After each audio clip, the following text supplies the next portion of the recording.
SIR ప్రక్రియ ద్వారా తమ పార్టీలు సానుభూతి పరుల ఓట్లు తొలగిస్తారని అటు కాంగ్రెస్ ఇటు బీఆర్ఎస్ అనుమానాలు వ్యక్తం చేస్తున్నాయి. అయితే ఓటర్ జాబితాలో తప్పుల సవరణ కోసమే ఎస్ఐఆర్ నిర్వహిస్తున్నామంటూ అనర్హుల ఓట్లు మాత్రమే తొలగిస్తామని, అర్హుల ఓట్లకు ఎటువంటి ఇబ్బంది ఉండదని ఈసీ స్పష్టత ఇచ్చింది.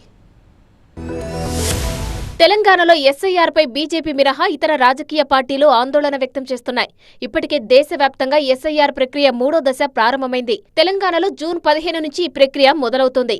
ఎస్ఐఆర్ పై పలు అభ్యంతరాలు వ్యక్తం చేస్తూ టీపీసీసీ చీఫ్ మహేష్ గౌడ్ ఆధ్వర్యంలో కాంగ్రెస్ నేతలు తెలంగాణ సీఈఓ సుదర్శన్ రెడ్డిని కలిశారు. ఎస్ఐఆర్ కు 2 ఏళ్ల గడువు ఇవ్వాలని సూచించారు. ఓటర్ల జాబితా సాఫ్ట్ కాపీలు ఇవ్వాలని డిమాండ్ చేశారు. గరుడ యాప్లో బీఎల్ఓ సందర్శనల రికార్డు తప్పనిసరి చేయాలన్నారు.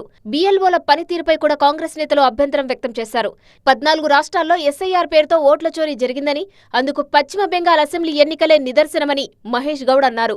తెలంగాణలో వచ్చే 2 ఏళ్లలో ఎన్నికలు లేవని, సర్ ప్రక్రియ ఏడాది నుంచి 2 ఏళ్ల పాటు జరపాలని రాష్ట్ర ఎన్నికల కమిషనర్ ని మహేష్ గౌడ్ కోరారు. ఈ రాష్ట్రంలో రేపో మాపో ఎన్నికలు లేవు కాబట్టి ఈ ఎస్ఐఆర్ ప్రక్రియ తొందరపాటుగా 2-3 నెలల్లో చేస్తే అది అనర్థాలకు దారితీసే అవకాశం ఉంది. కాబట్టి ఇక్కడ ఎన్నికలు లేవు కాబట్టి దాదాపు సంవత్సరంన్నర పాటు ఎస్ఐఆర్ ప్రక్రియ జరగాలని కోరడం జరిగింది. బీఆర్ఎస్ కూడా ఎస్ఐఆర్ ప్రక్రియపై అనుమానాలు వ్యక్తం చేస్తోంది. బీజేపీకి ఓటేయరని ముస్లిం, క్రిస్టియన్ ఓట్లు తొలగించే కుట్ర చేయొచ్చన్నారు కేటీఆర్. ఓటర్ జాబితా సవరణ ప్రక్రియలో ప్రతి బూత్ లో అన్ని రాజకీయ పార్టీల కార్యకర్తలకు అవకాశం ఇవ్వాలన్నారు. అయితే ప్రతిపక్ష పార్టీల అనుమానాలపై సీఈఓ సుదర్శన్ రెడ్డి క్లారిటీ ఇచ్చారు.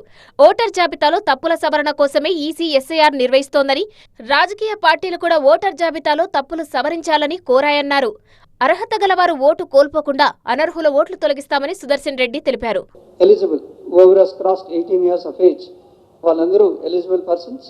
Nobody should be left out and no ineligible elector should be included. ఇది ఎస్ఐఆర్ యొక్క ముఖ్య ఉద్దేశం. వీళ్ళలో ప్రతి ఇంటికి 3 సార్లు వెళ్తారు. ఎస్ఐఆర్ ప్రక్రియపై సీఈఓ సుదర్శన్ రెడ్డి క్లారిటీ ఇచ్చినప్పటికీ పాత బస్తీలో ఎస్ఐఆర్ మ్యాపింగ్ సరిగ్గా జరగడం లేదని ఎంఐఎం అంటోంది. ఓటర్ లిస్టులో 90% పేర్లలో స్పెల్లింగ్ మిస్టేక్స్ ఉన్నాయని అసదుద్దీన్ ఓవైసీ అన్నారు.